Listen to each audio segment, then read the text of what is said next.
What's up? What's up? What's up? And welcome back to After the Snap. And this is Engage Live, y'all. For the first time in a long time, we got some Star Trek to talk about. And the Star Trek that we'll be discussing today is the first episode of Star Trek Discovery's final season, season 5. This one is called Red Directive. Now, if you guys were here for X-Men, come back a little later. I'll be doing a separate stream for X-Men at, I believe it's 5:30 this afternoon. But since you're here, you might as well stick around for some Star Trek talk. If you're not a Star Trek fan, hopefully I can convert you today because I'm excited. And I'm always excited to start to talk about Star Trek. But I'm really excited to see what you guys thought of this first episode, Red Directive, of Star Trek Discovery Season 5. Let me see. I see we got some folks here who isn't a Star Trek fan. Hopefully we don't have anybody like that out there. But in the unlikely event that we do, I want to bring you on over here. I want to bring you over to the light side, honey. Yes, we need to all be on the same page as it pertains to Star Trek. One of the greatest shows to have ever come on TV. Now look, and I'm hoping that you guys are going to be able to hear this. I made a little song. You know, have you ever heard of Suno AI? I had not until I was watching Penguin Z0, so Moist Critical, Charlie. I don't know. It seems like everybody in the world should know him.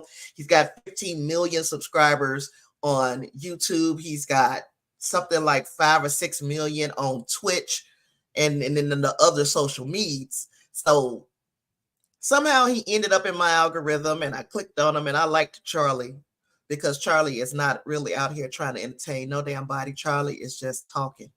When I say talking, he is the most chill, low energy, His voice is almost monotonous. And for some reason, I like that.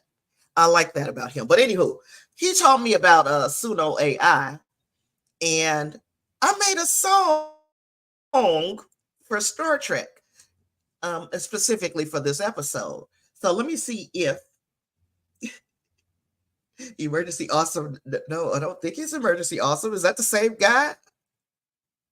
I'm talking Charlie from Penguin Zero, Moist Critical. You know that. I don't know if this is the same Charlie from Emergency Awesome. I used to listen to him too. I stopped liking him, and I think you're gonna have to excuse me too today because allergies is coming.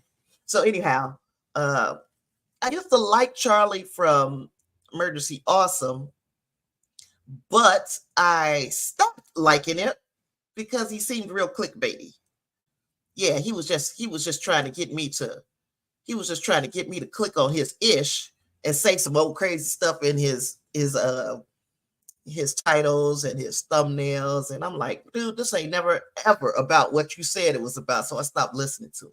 In the deepest reaches of the galaxy, a search to find the truth, it begins.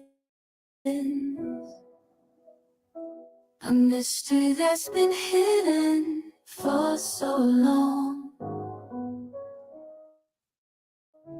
unveiling secrets that were long lost.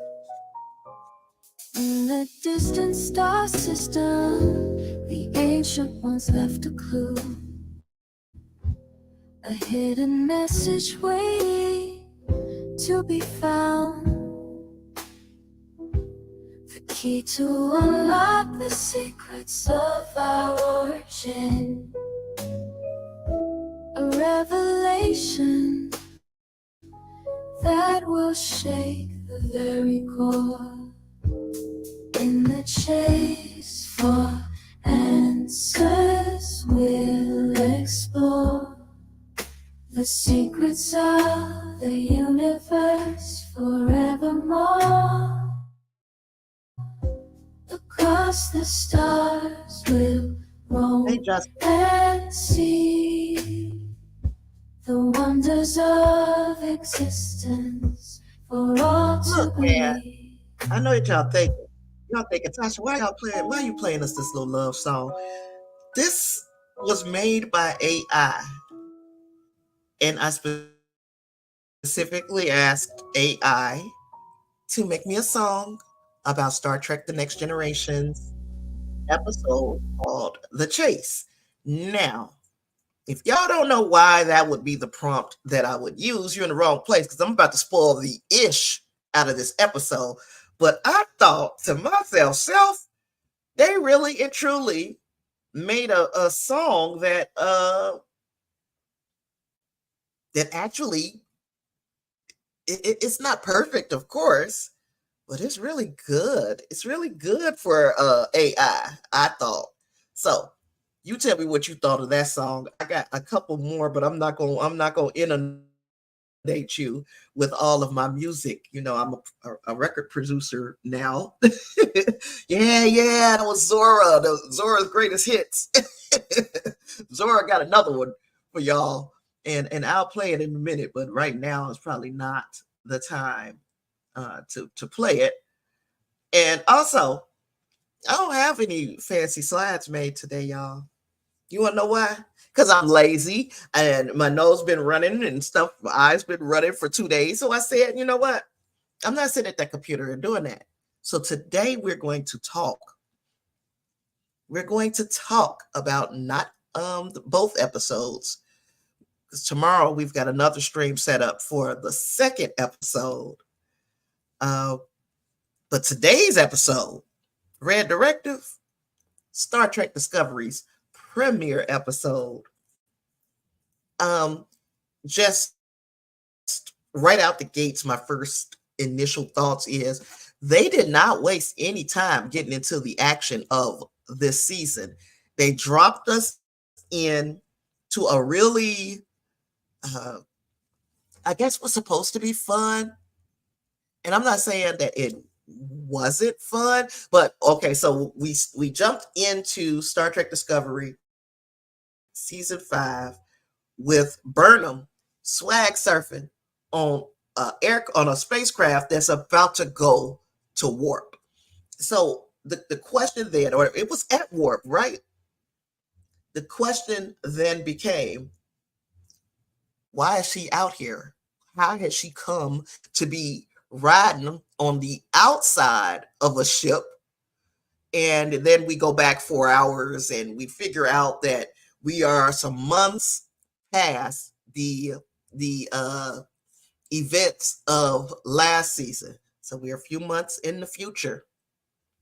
We're actually in, was it first, wasn't first contact day, Federation Day, and they were having a celebration. It was a gala of sorts, and everybody is at their most relaxed. This is the most relaxed we've seen this team in a long time. So they're at their most relaxed, and they are having regular ass conversations, and that's exciting in and of itself. But then here comes Vance, who, somebody explained to me why I hated that man so long. I really did not like Admiral Vance for seasons, y'all, for at least a season and a half. And now I'm like, man, Admiral Vance cool as hell. So Admiral Vance approaches Burnham, gives her this infinity symbol that she activates, and it takes them to the Matrix. Well, not really the Matrix, but it looked like the Matrix. It looked like that white room in the Matrix. Y'all remember the room I'm talking about. If you've ever seen the Matrix, you know what room I'm talking about. They're in this white room. And look, Star Trek assumes all admirals are trash, or the Tasha assumed that all admirals are trash, because they have made them. They've made them horrible. Um, so much so that we call them bad admirals, right? So they've made them horrible.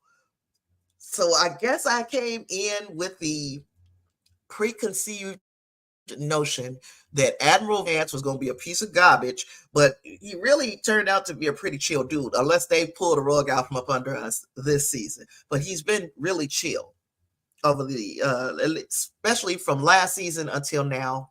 Chill dude. I like him now. He's cool. Um, what the hell was I talking about before we went off on that? But anywho, they get this infinity symbol. The admirals run amok. And they do, because we see that a little bit later that Admiral Vance is not beyond running amok. And I can't remember if that was in the first or the second episode, which is why I should be talking about both of these episodes on the same day. But that we had to make some executive decisions over here, and I sat down with the executive producers, that being Ashton and Amira, and their idea was that we should just talk about one episode, because we still had X-Men, and talk about the next episode tomorrow. I'm trusting their expertise. But anywho, yes, we have seen admirals run amok in the past. Yes, that has been a problem in the past. Uh, y'all gonna leave me alone. Talk about something to infinity and beyond. COVID just Buzz Lightyear. Well, we did go to infinity. At least the infinity, since skiff has recently become a word that we have become familiar with. I know some of you guys knew what a skiff was a long time ago, but that is where you could talk about and view top secret materials in the U.S. government, right? They have a special room called a skiff. And that is what I like to look at the Infinity Room as being. It was a skiff where Captain Michael Burnham and her crew have got to leave this party, because even though it's the Federation's 1,000 year anniversary, give or take what they say, a few decades, since it's the 1,000 year anniversary, they got smart. They decided not to pin it to a certain date. They said give or take a few decades, because they like, look, we know there's some psychos out here who are going to hold us to this. So instead of giving them more ammunition to say that's not canon, we make it canon fluid. Canon fluid it's give or take a few decades, right? There was some beautiful drinks being served, y'all. Beautiful drinks. I wish that I could have tasted the one that tasted like a jumja.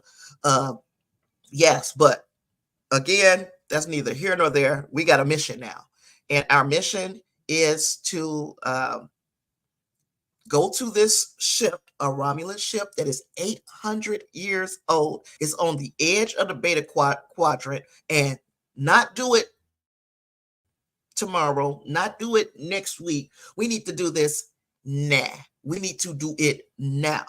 So, um, it's serious. We know that it's a pretty serious thing if they want us to go out there and get the ship and get it now, because the ship is carrying an artifact that is extremely important, not just to humanity, not just to Starfleet, the Federation, but it is integral to have this and keep it out of improper hands for life itself in the galaxy. All right, got to go there. You got to do it fast. We need you to go get this ish.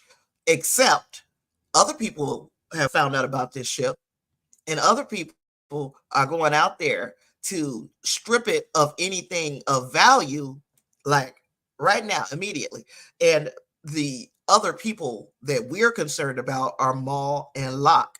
Now, we knew that Maul and Locke were being presented as our quote unquote villains. They are some, I want to say, scavengers, couriers, both. They're both. They're going to scavenge this ship, and they want to sell whatever they come across to the highest bidder. Well, it is Burnham and them job to go over there and intercept that, stop anybody, and by any means necessary, keep anybody from getting anything off of that ship. Except they didn't do that. They were supposed to go, and I'm talking about, don't even put your phasers on stun. Put them things on kill.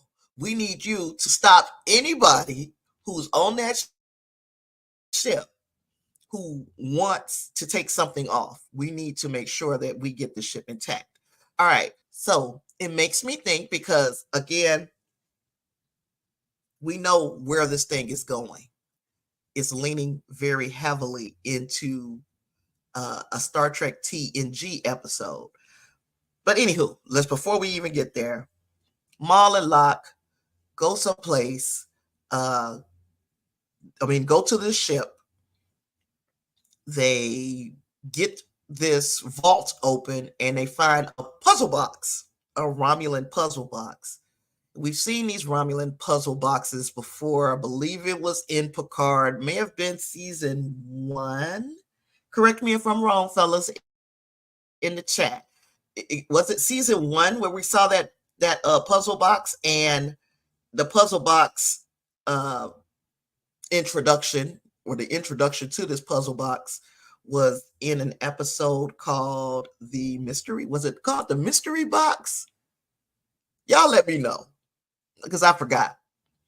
Anywho, um, they have a disagreement, Maul and Locke, but they put that shit behind them and they go. And so it was season 1. Thank you, Justin. Insane lady on the board, Q. Thank you, Whit Grace. So they disagree on how far they're going to take their search on this ship, but they get their shit together real quick, and then they decide, we're gonna do what we got to do to get whatever's in that vault, because that's what Maul said, and Locke said, "F it, we're gonna do it your way." Oh, Justice Narisa, the insane lady. But so they go They find the vault, they get the puzzle box, and now they're off. Except for as they're trying to leave the ship, they do encounter Discovery and Reese, Owosakun, and Burnham. They find the open vault. They know that there's also a corpse of a Romulan, I guess a Romulan crew member, and that Romulan crew member is wearing a next gen era suit. So we know that, okay, this is not just uh, Romulans that we're looking for. This is a Romulan ship from 800 years ago in the TNG era, because this is what the Romulan was wearing in the ship. But anywho, Reese and the Wolsakan, they get caught up in some kind of bubble that Maul and Locke activate to incapacitate them. But Burnham is loose, and Burnham is not taking a kill shot against these two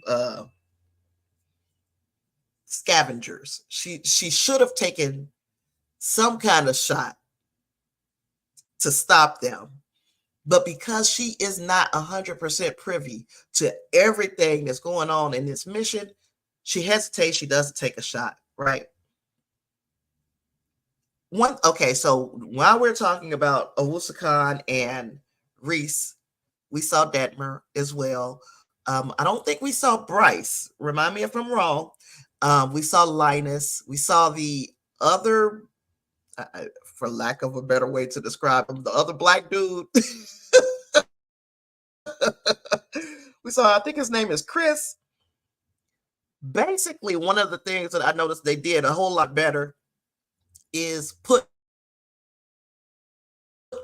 everybody in on the action as they were coming up with solutions for how to go onto this ship and get the device, get the booty, the treasure, the prize, and also to put, to how Burnham, the stakes or the chances that she took to get on the outside of Maul and Locke's ship. Now, it wasn't because she wanted to take the chance.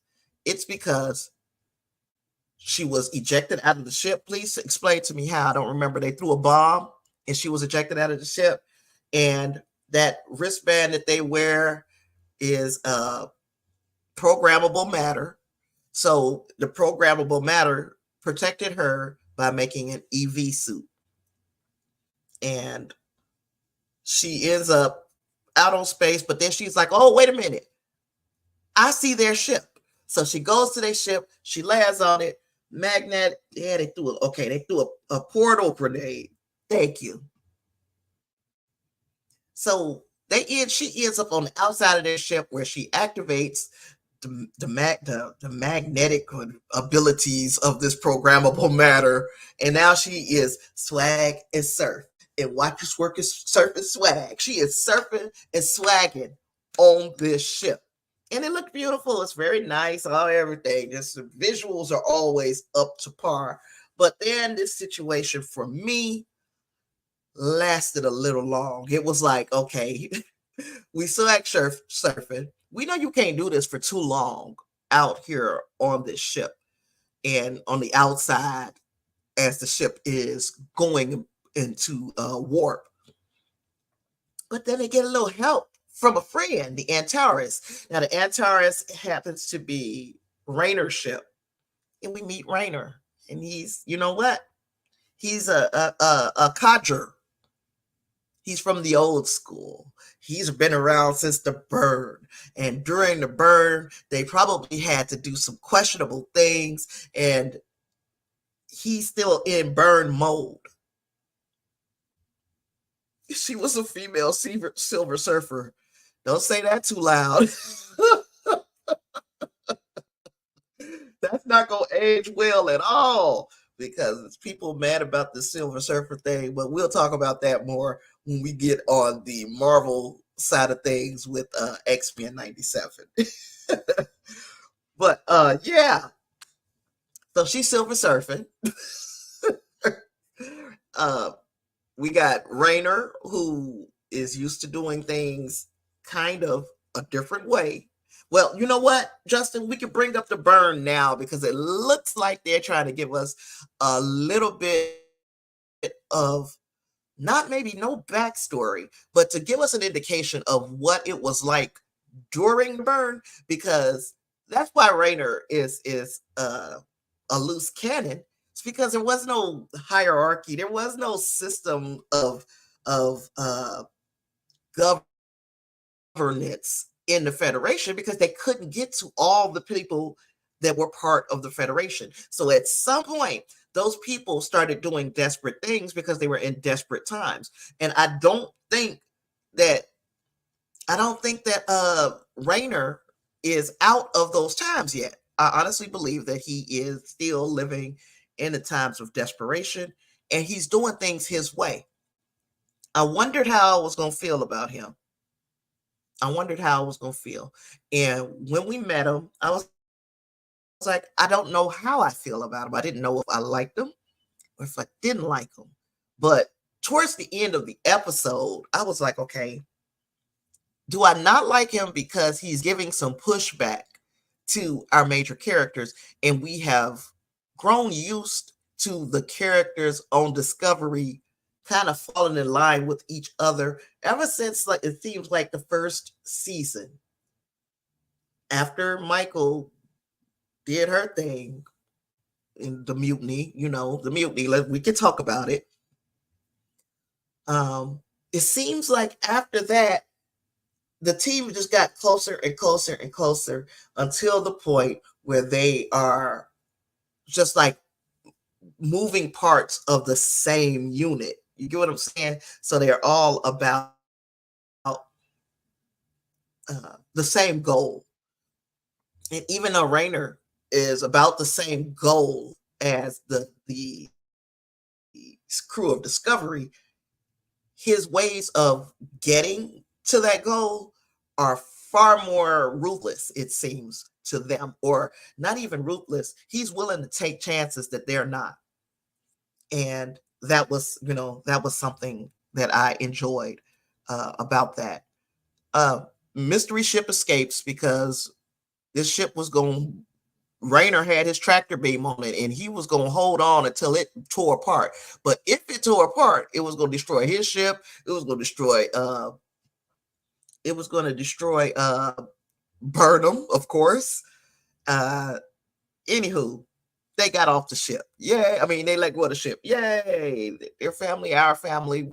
We're all family with Discovery now. And Rainer just seemed like to be an outsider. So thank you for that, Justin. Uh, Rainer backs off. The ship escapes just like he thought it would. He was like, they're going to fly off and we're not going to be able to find them. And they were smart enough to have decoy warp signatures. So the Federation ships would have no idea which way they really went. So that's why we get Book back in the equation, y'all. Book is back in this thing, and he arrives so quickly. I'm like, how did he get here so fast? Where the fuck was he? How did he get here so fast? But he got there, and he was able to help the Federation by pinpointing which one of the warp signatures was authentic, and the others were, just the decoys. But he knew that because of Fred. Was anybody else shocked and surprised by Fred? I was certainly shocked and surprised by Fred. Fred is a dealer. He's a dealer and he specializes in old things. So the name of the planet they go to, I believe, is Kumal. Kumal.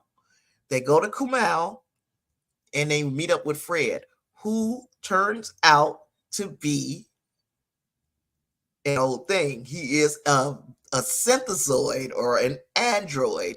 The Not just any android, he's a Soong type android, meaning that he looks an awful lot like Data. Not exact, because he's not based off of Alton Soong himself. He doesn't have his appearance, but same type of android. And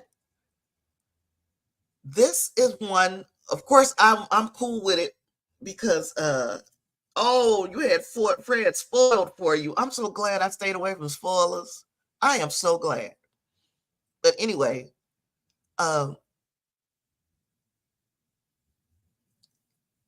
this one looked a lot like Data, or performed even a lot like Data. And he's got a different face. He's got different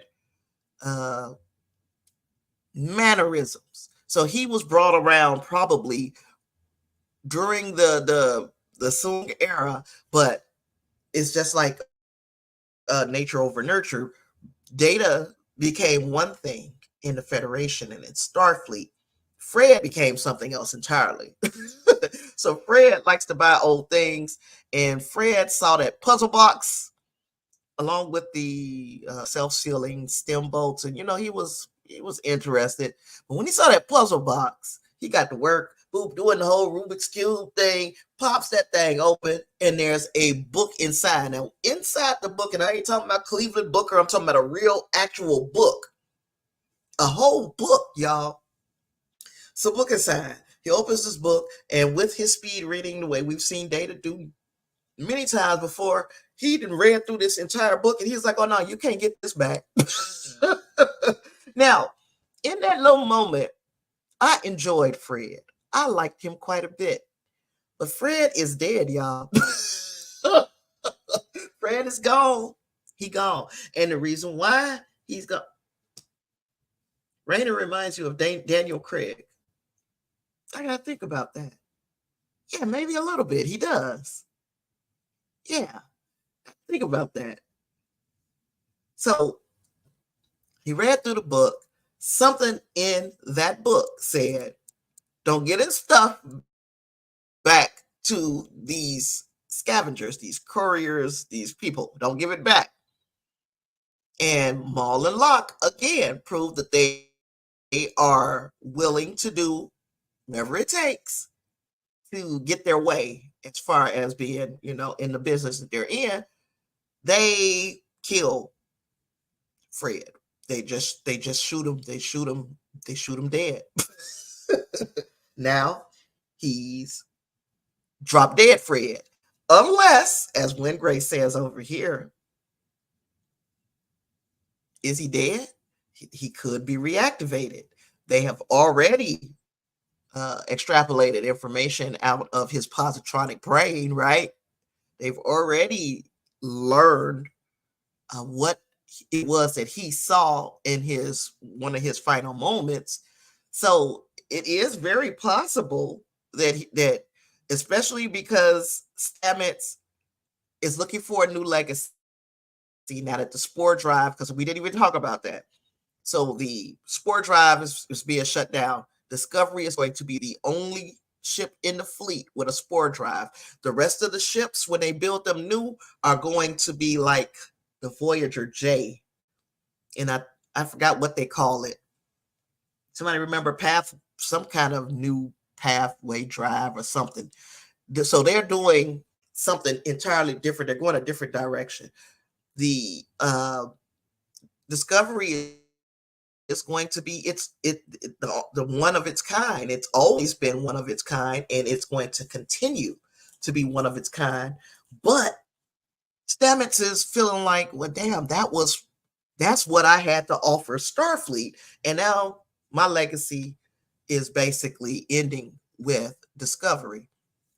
So it is very possible that because he has wires and such, that he would be able to fix Fred. And if he fixes Fred, then new legacy for Stamets, right? Okay, let me see.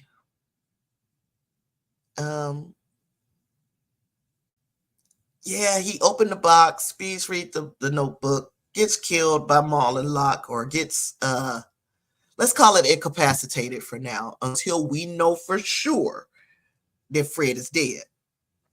Because Fred is dead, but he might be Android Jesus where they bring him back? I don't know. So they have Fred's body beamed aboard Discovery, and then they start trying to go after or cut off Maul and Locke because they know where they're headed. Wait a minute, is that where I'm at? Is that where I'm at?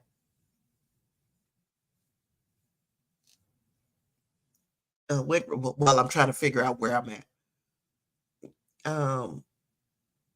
Wingray says, I get that they want to keep the spore drive to this show, but you'd think they would have learned from the burn not to put their eggs all in one type of travel.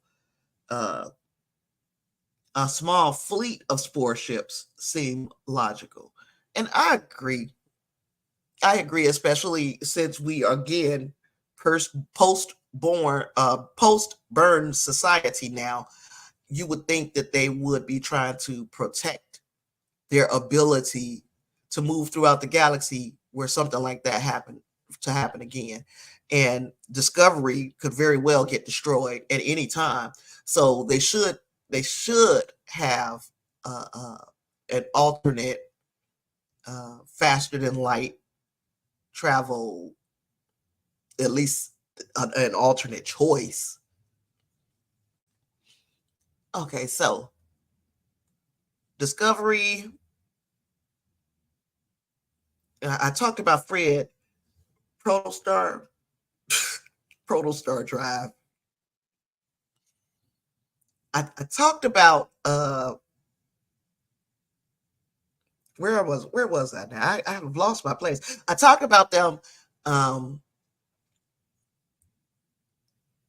transporting Fred to the ship after Maul and Locke shot him up. Burnham, Book, and Rayner find him. They're on this planet, and now they're trying to catch up to Maul and Locke again. So as they're trying to pull up to Maul and Locke, they get these dirt bikes. You know, this is kind of the part of the show.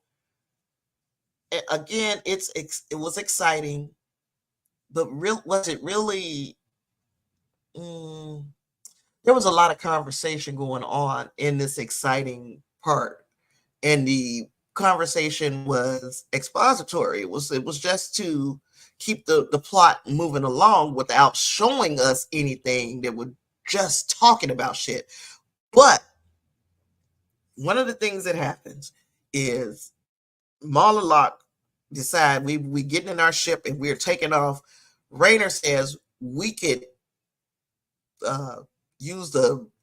we could hit this rock structure, this mountain, and it could stop Maul and Locke from leaving.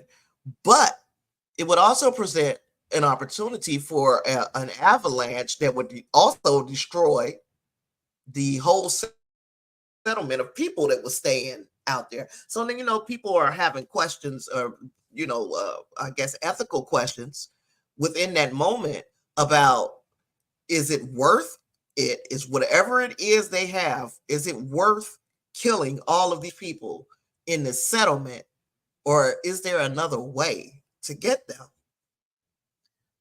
Again, that is Burnham's argument. But Rayner is like, they already told us by any means necessary, we need to get them. And we know that if we let them go again, it's not going to be as easy to catch them the next time. As it stands, Burnham and Book vote, no, we do not use this, or we don't do this thing that could create this avalanche. But Rayner was like, fuck y'all, and he did it anyway. And guess what? There wasn't no avalanche. Yay. But then that gave Maul and Locke the idea to create an avalanche.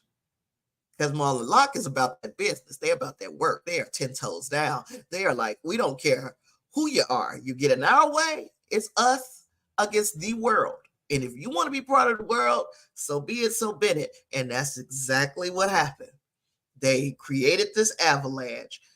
Now, thinking on their feet, Burnham, Rayner, Book have to make a decision on trying to intercept this avalanche. And that's again where we got everybody on the ship kind of involved in the problem solving. So everybody says one part of the problem, and then yay, we come up with a solution together. I like that. I don't mind that because I like it. I don't mind it because we've been begging to get the rest of the crew involved, but we also know this is very performative. It seems like. And we still got plenty of episodes to go, but it seems very performative that we're going to get everybody involved in this first episode so people will stop complaining about that. So we're going to see if they're all in on keeping everybody involved in what's going on in the action. You know what I mean? Wingrace is also posing. Did he really give them the idea? They already planted the bomb ahead of time. So the bomb was already there. This is true. They were prepared to bomb the entrance if people start trying to come in and get them. The bomb was going to go off if somebody attempted to follow them. So this is true. Did he give them the idea? Maybe not. Starfleet seems to think so. And I want to make sure that I'm staying in the right order. So while all this is going on this planet, Kumal, and they do this thing with the ships, which was dope. Don't get me wrong. I liked that. I think the dirt bike seems carried on for a bit long, but I liked the culmination. I like the fact that the ships to come down at a certain angle, sit next to each other, extend their shields, and they were able to stop the avalanche. And I'm pretty sure that if we, as Star Trek fans, were to sit down together and think of 100 different ways they could have done this without taking both ships and bringing them down into the atmosphere, we'd probably come up with something. But the way that they did it was, I guess, spectacle. If you'll excuse me for just one moment, I'm going to answer this real quick.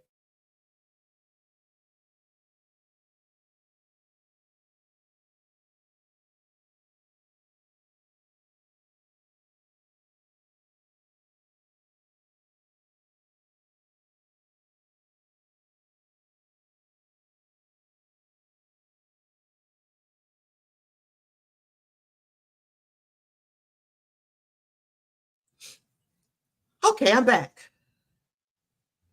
So it wasn't just me. Thank you. It started to go a little long. So Wingray said he was checking his phone during the chase. And I'm like, yeah, that lasted a little long. But anywho, in the meantime, Tilly is hacking into Kovacs' files at the request. Did she really ask her to do that? At the request of Burnham, she's hacking into these files. And security is like, security is coming to the door like, oh, you hacking into classified information. We're going to take you to jail. Because that's how quickly you go to jail for hacking into the classified information in the Federation in years to come. It ain't no, let's wait around, talk about it, ask you for it back and all of this shit. They say, you going to jail. So Vance got her out of that. Vance is like, no, she ain't going to jail. As a matter of fact, I'm going to step in here with her because I want to know what this mission is all about.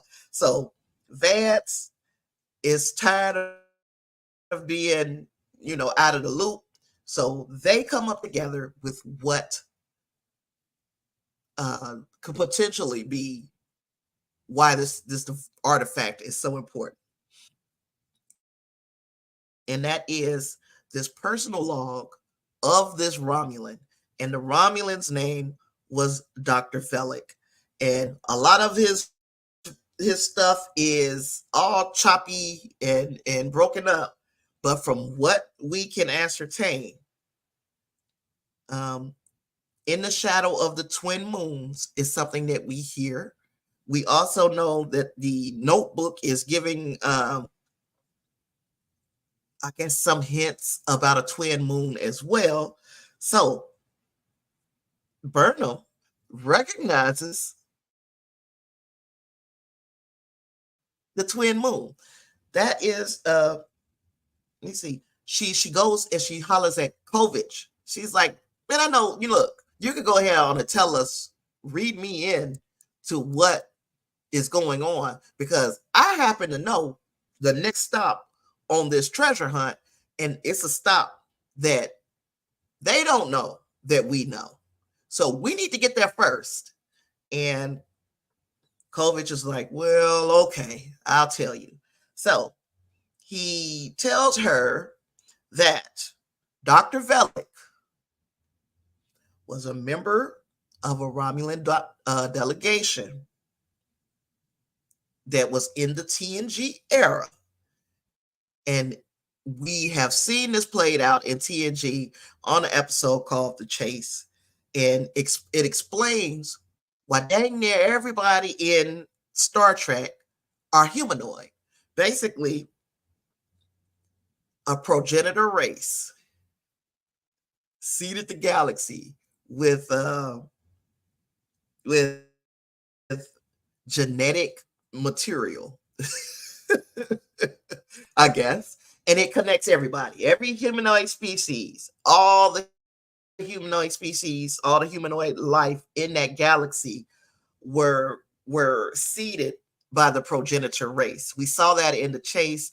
And in The Chase, we had the Enterprise, you had a Romulan ship, you had a Klingon ship, you had a Cardassian ship, and they were doing the same type of little treasure hunt that we're seeing now, and it led them on to the same place where they met their progenitor. Oh, and I got another song. I'm sorry, y'all. I got to find a song. Lord have mercy. I got to find the song. I got another song because it talked about Salome Jens. And let me see. Let's see if I can find it.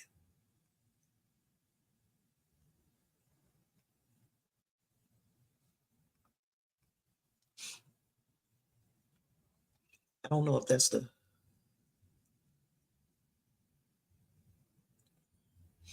It was one. Was that the one?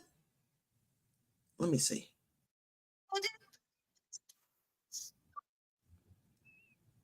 I love this. I love this little app, and I have grown so freaking.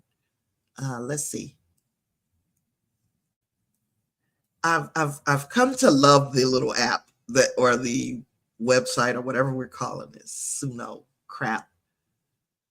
I gotta see. I don't know if this is the right one though. Of the galaxy, a search to find the truth.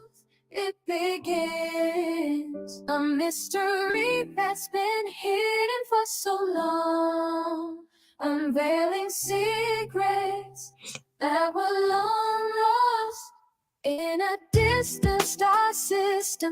The ancient ones left a clue, a hidden message waiting to be found, the key to unlock the secrets of our origin, a revelation that will shake the very core. In the chase for answers, we'll explore the secrets of the universe forevermore. Across the stars we'll roam and see the wonders of existence for all to believe.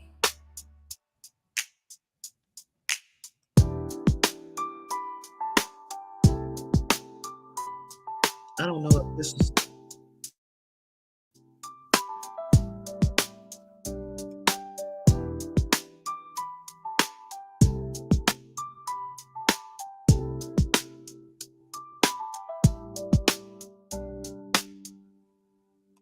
So that was the end of that one. There was one, unless I erased it, which I don't remember doing.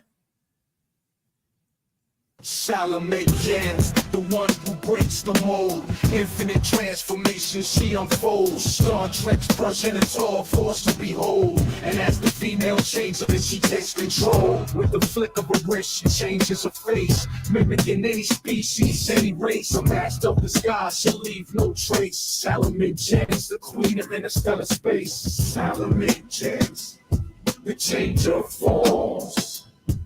Infinite transformation she performs, from the progenitor to the female changeling. Her presence is Star Trek, forever lingering. Now this one was kind of garbage. I'll admit that. Now that one was garbage. It wasn't that dope. But it made me think because the progenitor. Oh, you like it? I like the R&B one. I don't like this hip hop one. But yeah, I can like. I'll continue to play around with it and have fun with it. But let's see. But we know that in that episode, The Chase, so Salome Jens, is that how you say her name, or Salome Jens? Anyway, however you pronounce it, she is also the progenitor, and I'm wondering if we're going to lead to that. So if it was cleaned up by a real guy, it would be pretty good. We're gonna see if we can like make it better. You know how you can just keep going in and tweaking the prompt and seeing if it gives you something different. You know, if I have a little bit of playtime on my hands this week, I'll play with it a little bit more. But anyway, I'm wondering if we're going into the founders being the basis of the blueprint, but then they weren't taking humanoid shapes all the time.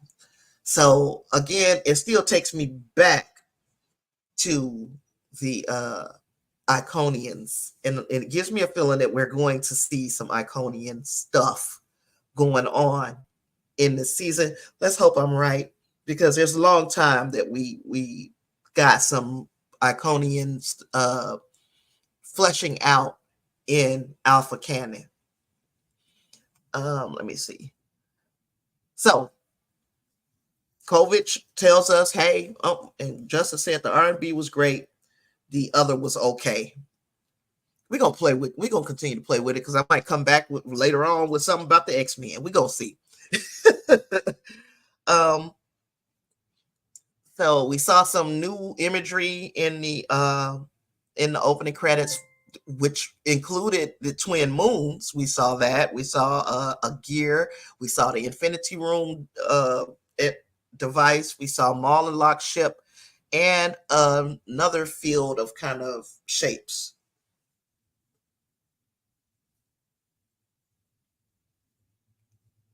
Ooh, Wingray says, well, the guy who plays Locke said in an interview, who my character turns out to be is huge for Star Trek.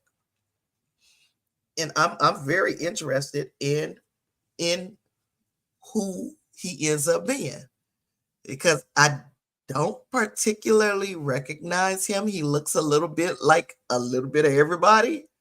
So I will be very interested to see who he turns out to be. Red Directive was a term that I had never heard in Star Trek. We still are not 100% sure, like, what makes a directive a red directive? What is the difference between that and any other directive? And we know, like, the Omega directive, that's one thing, and we knew what it was tied to. And the reason why we knew is because they spelled it out very well in Star Trek Discovery, not Discovery, Star Trek Voyager, when they broke down what the Omega particle was and what the Omega directive was. We didn't get a lot of that with this red directive. it makes me feel like we're going to get some explanation as for why a red directive is such a big deal, right? And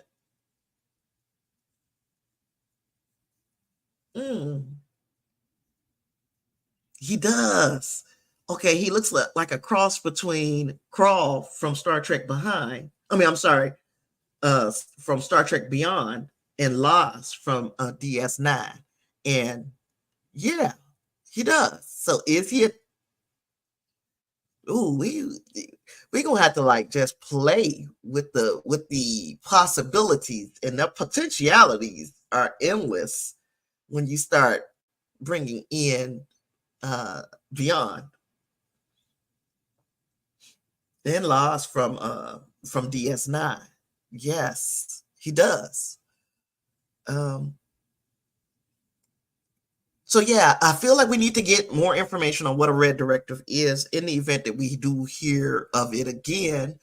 And red is kind of an ongoing theme throughout Star Trek Discovery. Uh, so yeah, red is just that color just keeps coming back, red. And it could just be the writers love to use red, and it could be something that ties all of that together. We shall see. Zora is becoming increasingly more useless, because extrapolating this information from Fred should have been just as easy with Zora, not Dora. Dora is an explorer. But anywho, um, we need some consistency with Zora and what her abilities are, especially if you're going to give us an answer to how she ended up meeting up with Kraft from um, Calypso, the short trek. So if we're going to find out, how she met up with Kraft, how she came to be in that space at that time, whatever that space and time was, we gotta get some consistency. We gotta know what she is capable of. Um, let's see. It was the pathway drive. That was the name of the drive that they're going to go instead of using the spore drive. They're going to use the pathway drive. Um, what did y'all think of that one scene when um, Burnham finally got shaken loose from the Maul and Locke's ship, and she's waiting to be beamed into Discovery, and it was taking a little while, and finally we saw her beam directly from outer space through the freaking window and into the captain's chair. What did y'all think of that scene? I myself liked it. I liked it. I don't know how plausible or realistic that is given the nature of the technology, but I liked it. We heard the Tholian Republic and the Breen Imperium. Now, Breen used to be the Confederacy, now they're an Imperium, but it seems like they are still, are they bad guys? Antagonists to the Federation. Do you think, since there was a name drop, name drops don't mean anything in Star Trek, could just be a happy Easter egg, or it could mean something. So, do we think that maybe Locke is a brain without all the fancy equipment? Could he be? Y'all let me know. Whitgray says that scene with Burnham was ridiculous, but it did look cool. Yeah, it was crazy. And I'm starting to run again. Sorry. Um, He takes his helmet off. Locke. I forgot about that. He took his helmet off. Did it look like his face was changing? Did he look like a changeling for a moment? I have to go back and watch it again because I'm having really bad vision issues this week. And I can see, details used to jump out at me, and I'm just having vision issues, y'all. Y'all know it's something that I deal with. I have bad vision anyway. Justin liked that scene as well. I said it was good. Crazy. Yes, it was crazy, but good. I liked it. So I feel like Locke's face changes.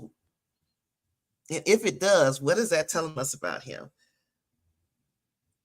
Face was very gelatinous for a bit. Yeah, it's like his face took the shape of the helmet and then it settled back into a regular face when he took it off.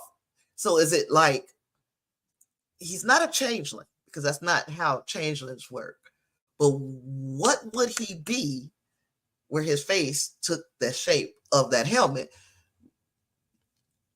And then because of the programmable matter, we also saw that the phasers could change. So like if you needed something more powerful, you could just use your programmable matter to make that powerful thing, your phaser, into a more powerful weapon, like the phaser rifle or whatever. So nice to know that that is a thing, because if it's a thing, that could come in handy later too. That's like a Chekhov's gun, literally. So we saw Burnham is taking saxophone lessons. Now, I don't know. Burnham is taking saxophone lessons. Let me see. Oh, Wingray says that's a good point on the bring. He can remember a comment on DS9 saying the inside of the suits didn't make sense for their assumed biology. So that is something else to think about when we are trying to figure out what Locke is, like what race of alien he is. Somebody that we have not come across very often because we don't remember him. And it's like there's a lot of Star Trek knowledge right here in this chat. Somebody between us would have come up with what Locke is. Excuse me. But Burnham is taking saxophone lessons. And wouldn't it, because we've already talked about how we're not going to see William Riker in this iteration of Star Trek. We've got no use for seeing him. We've seen him in every other Star Trek, it seems, and this is like the first one in a long ass time that we haven't seen William Riker show up. But is it possible that he does? Is it possible that she could get on the holodeck and play with William Riker?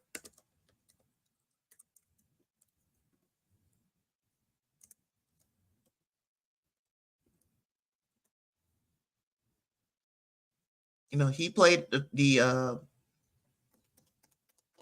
he plays the trombone and she's trying to play the saxophone. Will we get a little duet between them in the holodeck?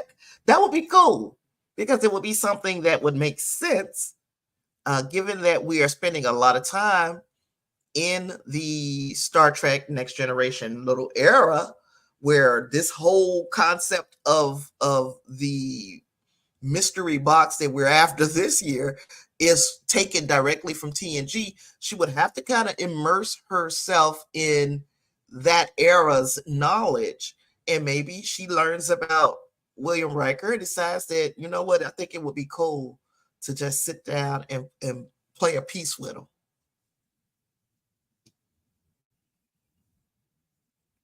Wingray says, if they don't find a way to get Riker on here, I would be shocked. And I think that might be one of the ways they could do it, huh? And Riker says, considering he's directing, it wouldn't even be hard to get him to do it. And he's like making it sound like for sure, well, you'll see me. I'm just behind the camera. No, I think we're going to see you in front of the camera. I hope we do. I hope we do. They said Fred's serial number had a shout out to Alton Soon because it's AS057 something. Let me see. Oh, Fred also had a Discovery hand phaser from the early seasons. He had a phaser rifle from the Zhat Vash. He had a Klingon batleth from season 1, and he had the cloaking device from a Klingon ship as well. And we can assume, yeah, that would be a cool duet with a Picard surprise, Justin. Yep. But yeah, we saw that cloaking device, and I assume it's the same cloaking device from Picard. They just borrowed it and used it here.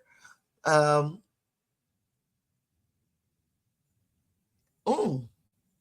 yeah, he said the progenitors designed life itself, and that's what Kovich told Burnham. So it's basically they're on a search for God. Wingray says, if Fred hadn't been spoiled for me, I would have thought the guy who loved old stuff would have been Kraft from Calypso. That might have. I didn't have any clue who we were about to meet.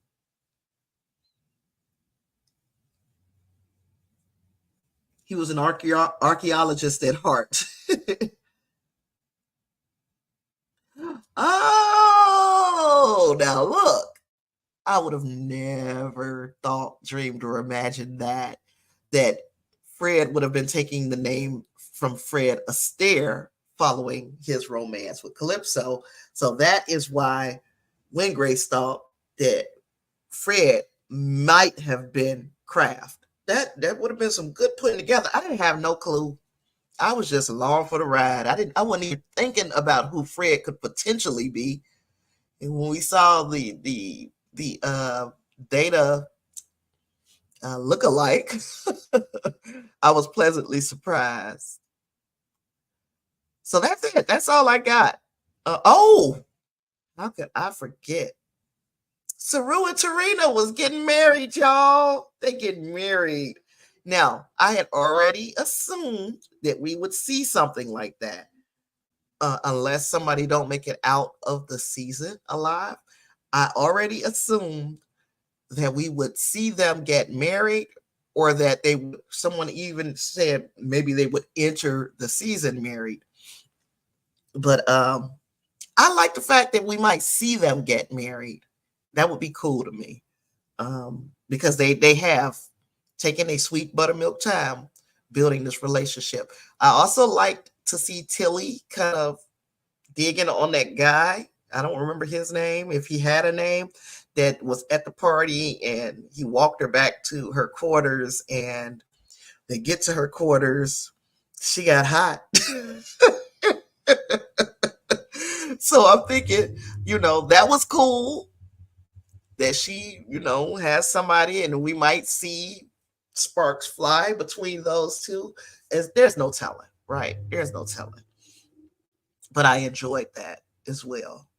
The chase, the chase, again, one of a freaking great episodes. I can't call it one of my favorites, but a freaking fantastic episode of Star Trek The Next Generation. It was a very good episode. So just because I say it wasn't one of my favorites, I would be kind of sitting here lying now after the fact if I said the chase was one of my favorites, but it was a darn good episode.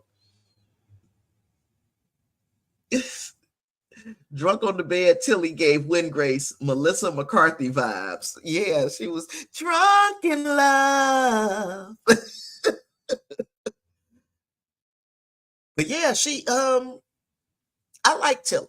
I liked her in this episode. I liked the fact that the chemistry that she has with this young man that she seems to be courting is their interest in getting the kids at Starfleet Academy to work together.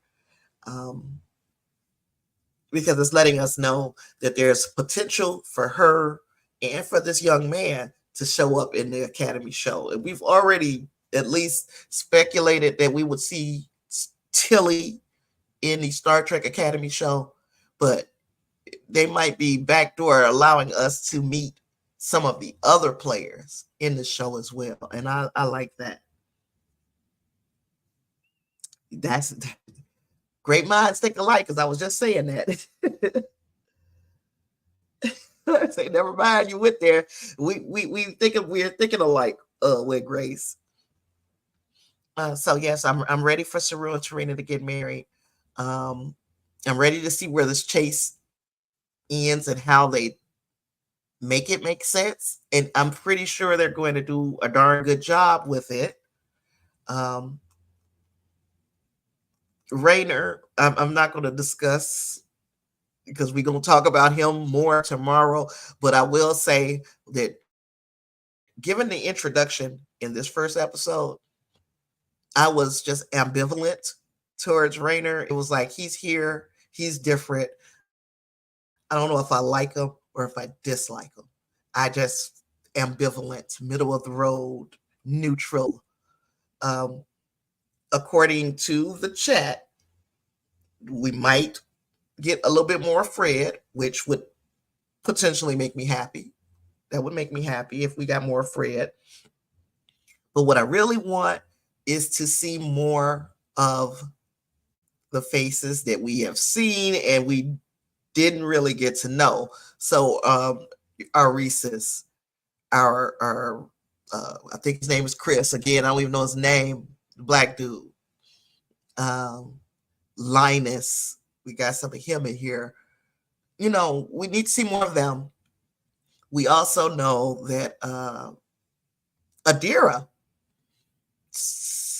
they seem to be growing them up a little. I'm not 100% sure how I'm feeling about Adira yet this season, but they, let me see, they have been more palatable in the first, especially in this first episode. They really, you know, I never disliked the character, but they have seemed to be far more palatable this season than they were last season. I'll say that. So yeah, I'm excited to see where this thing is going. Strong opener from Justin. Justice says it was a strong opener, 4.5 out of 5. He liked it a lot. When Grace is speculating that episode 3 definitely seems to be an Adira episode, especially since we know they're going to have to make their way. We know where they have to make their way. I'm not going to give it away because I still want to watch. I mean, I still want to discuss season 5, episode 2, Under the Twin Moons, tomorrow. And there was something I was about to look up. Oh, the titles, because I've forgotten them.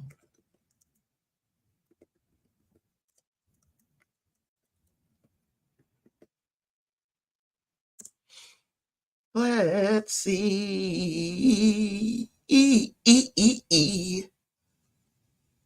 So y'all know, as soon as I do this and give my rating, I'm gonna end this stream because we're gonna get prepared for our next stream that'll be starting at 5:30.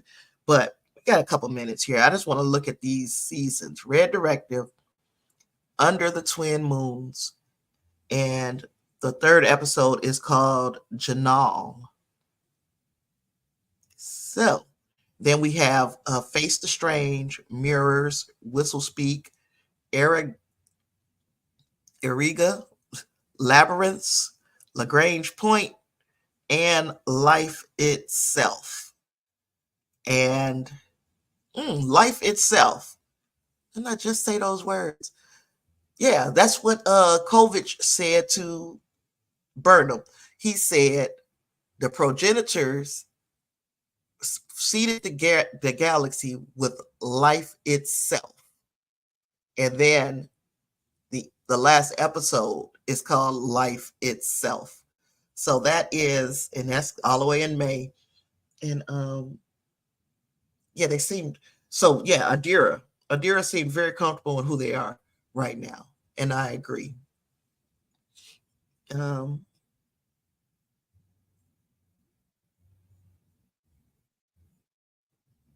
are you gonna talk about that on this season of trailer on a stream? Did it say in this season of? I don't even remember. You gotta help me. I don't know if I'm knowing the right what you guys were talking about or what you're talking about, Win Grace. Because it could have been something I missed completely.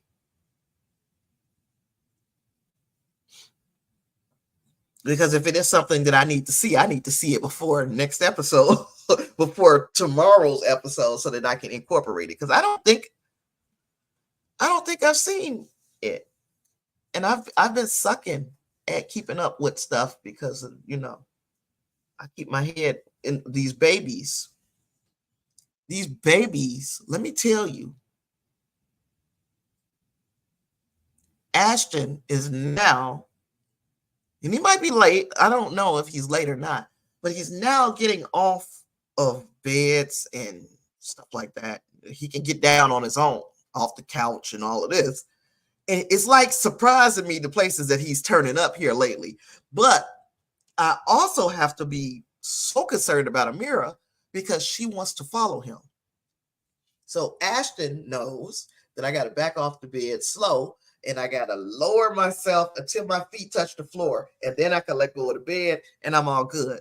Amira is just trying to turn around and back up off this bed. And my bed sits very high, very high. Both bedrooms, my bedroom and my son's bedroom, the beds are high. If she gonna fall, and it's gonna be a long fall for her, so I don't have time to keep my face even in the phone. I have to be watching them consistently because they are literally trying to kill themselves in here with me while I'm watching them. Show you all how these kids do me. But anyway, I did not see it with Grace. So now I got to go back and watch that because when Grace says at the end of episode 1, there was a trailer with new footage that said this season on Star Trek Discovery, and I didn't watch it. I didn't watch it. And I got to go now. And, now that I have talked about this first episode, I can go and listen to other people talk about this first episode. I've tried to not listen to any Star Trek content until I get my thoughts in the air because I don't want to be like regurgitating things that I've heard elsewhere. But I got to get, because if I would have watched other people's stuff, I'd probably know that there was a next this season on, and I need to watch it. Okay. So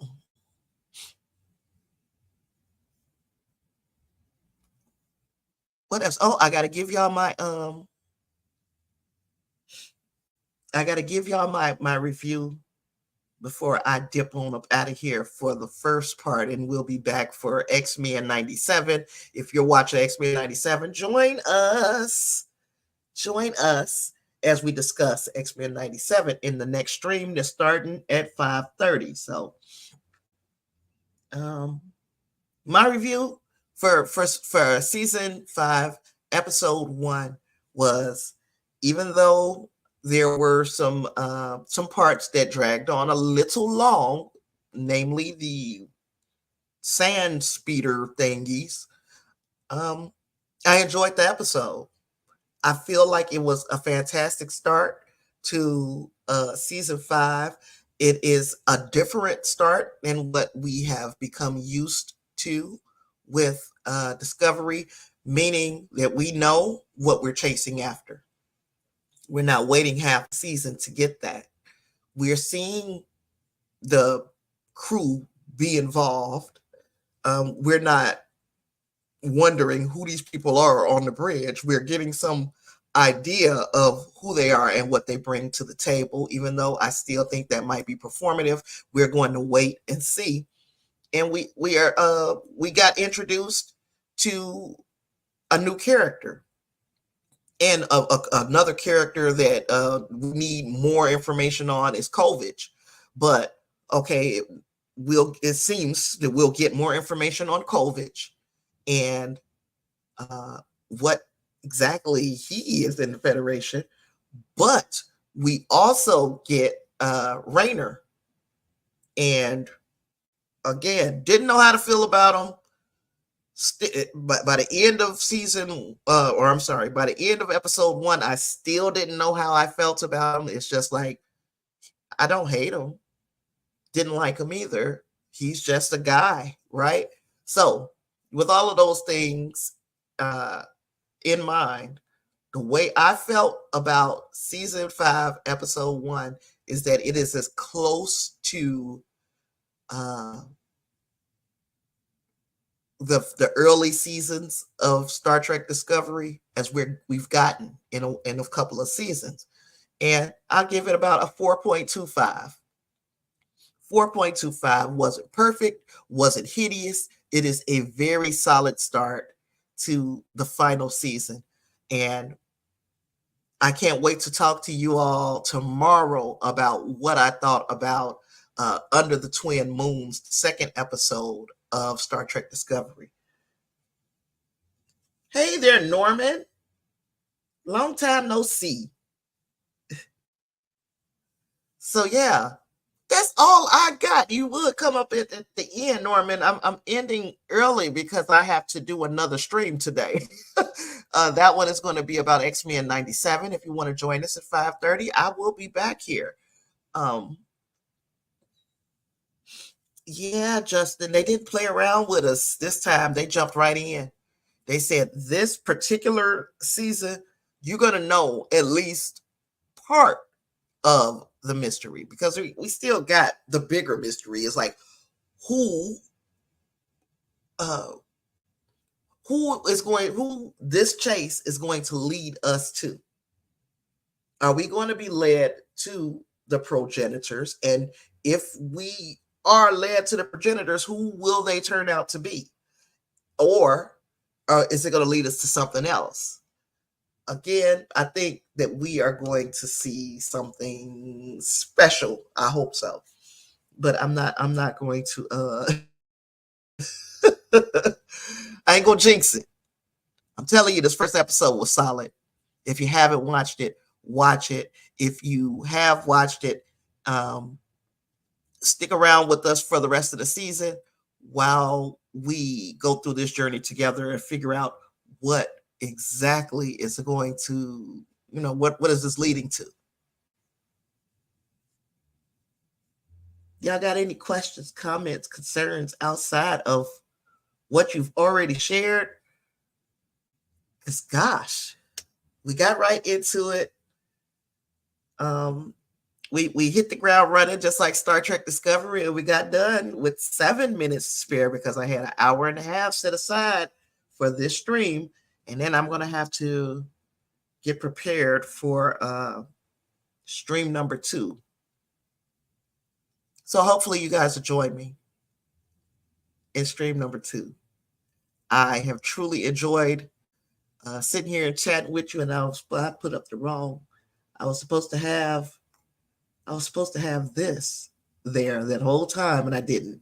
I don't know if anybody notices that. But yeah, I can't wait. We're going to talk about episode 2 tomorrow.